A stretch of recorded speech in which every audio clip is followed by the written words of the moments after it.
నమస్తే people, welcome to my YouTube channel sauna couple goals. ఈరోజైతే ఈ వీడియోలో చికెన్ కబాబ్ రెసిపీ అయితే మీతో షేర్ చేసుకుంటున్నాను.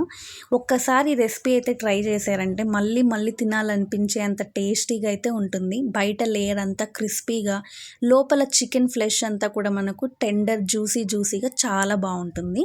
ఫస్ట్ అయితే ఒక 500 గ్రామ్స్ వరకు చికెన్ అనేది సాల్ట్ అండ్ వాటర్లో బాగా ఒక 2-3 టైమ్స్ వాష్ చేసుకొని ఇలాగ ఘాట్లు పెట్టుకొని అయితే ఉంచుకోండి.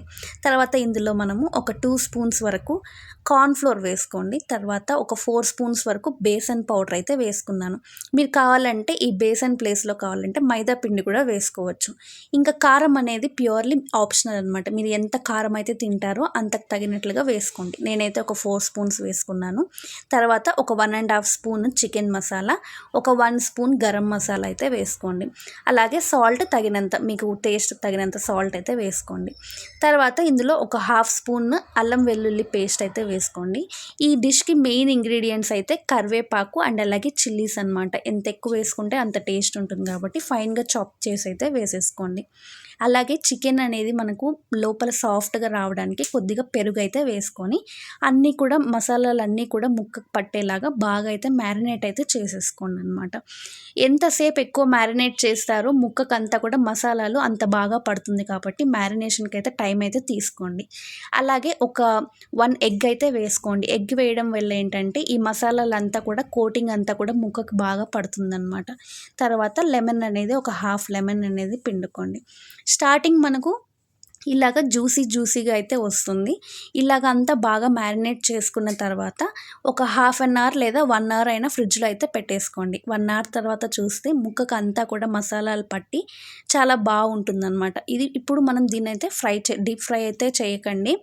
మామూలుగా షాలో ఫ్రై లాగానే చేయండి. మరీ ఎక్కువ ఆయిల్ వేసారంటే మళ్ళీ ఆయిల్ని రీయూజ్ చేయాలంటే కష్టం కాబట్టి లైట్గా కొద్దిగా ఆయిల్ వేసుకొని అందులో అయితే ఫ్రై చేసుకోండి.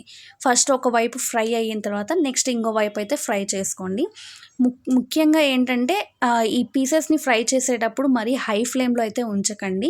మీడియం ఫ్లేమ్లోనే ఉంచుకొని అన్ని వైపులా తిప్పుకొని అయితే ఫ్రై చేసుకోండి. ఆల్రెడీ మనం 1 అవర్ మ్యారినేట్ చేసాం కాబట్టి మరీ అంత ఎక్కువ టైం అయితే పట్టదు చికెన్ కుక్ అవ్వడానికి. మామూలుగానే చికెన్ త్వరగానే ఉడికిపోతుంది కాబట్టి 1 అవర్ మనం మ్యారినేట్ కూడా చేసాం కాబట్టి వితిన్ 5 మినిట్స్లో అయితే చికెన్ కుక్ అయిపోతుంది. ఎక్కువసేపు అయితే కుక్ చేయకండి, మళ్ళీ మాడిపోయినట్లుగా వస్తుంది కాబట్టి చూసుకొని అయితే కుక్ చేసుకోండి. అన్నీ ఒకవైపు తిప్పుకుంటూ బాగా అన్ని వైపులా కాలేటట్లుగా అయితే కాల్చుకోండి. అంతేనండి, సింపుల్. చాలా టేస్టీగా ఉండే మనకు చికెన్ కబాబ్ అయితే తయారైపోతుంది. చూస్తుంటేనే నోట్లో నీళ్ళు ఊరిపోతుంటాయి. పక్కన వాళ్ళకి ఒక ముక్క కూడా ఉంచకుండా మనమే తినేస్తాం. చూసారు కదా, చికెన్ చాలా సాఫ్ట్గా అయితే కుక్ అయ్యింది. నచ్చిందా వీడియో? మీకు ఎలా అనిపించిందో కామెంట్ సెక్షన్లో అయితే తప్పకుండా మెన్షన్ చేయండి. ఈ వీడియో నచ్చినట్లయితే లైక్ చేసి, షేర్ చేసి, అలాగే సబ్స్క్రైబ్ చేసుకోండి. Bye bye.